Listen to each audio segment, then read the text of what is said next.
Je vais vous poser une question. Si vous répondez bien, je vous laisse. Vous pouvez répéter la question? C'est une étrange question. Je suis.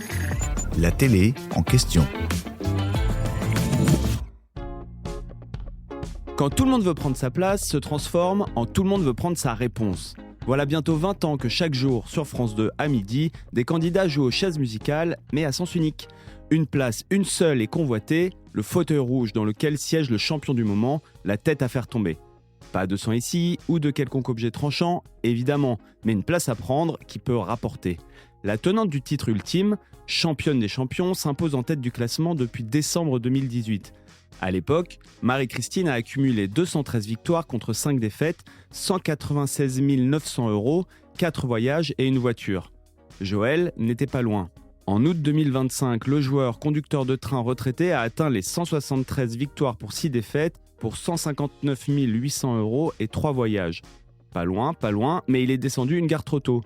Le jeu, oui, fait tourner la tête. Pas d'inquiétude, elle reste bien sur les épaules.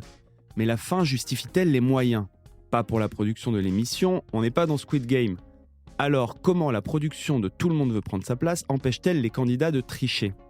Nagui, avant d'être remplacé par Laurence Boccolini, puis Jarry et enfin Cyril Ferraud, actuel animateur du jeu de la 2, a dû recadrer un tricheur suspecté en janvier 2020. De sa haute taille, Michael avait laissé ses yeux traîner sur la copie du voisin. Sauf que la production du programme avait déjà anticipé les égarements du genre. Depuis plus de 10 ans, elle utilise des filtres anti-triche collés sur les tablettes et autres appareils avec lesquels les participants jouent. Il faut ainsi se trouver en face de l'écran pour percevoir ce qu'il s'y passe. Ce type de filtre porte le nom de ruche d'abeille, structure dont il est inspiré. Des alvéoles, hexagonales, miniatures, réorientent la lumière émise pile poil en face. Seul moyen de découvrir la réponse du concurrent, se placer à son pupitre.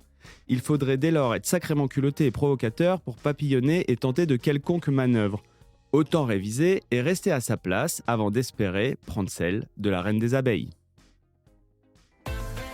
J'espère que cet épisode vous a plu.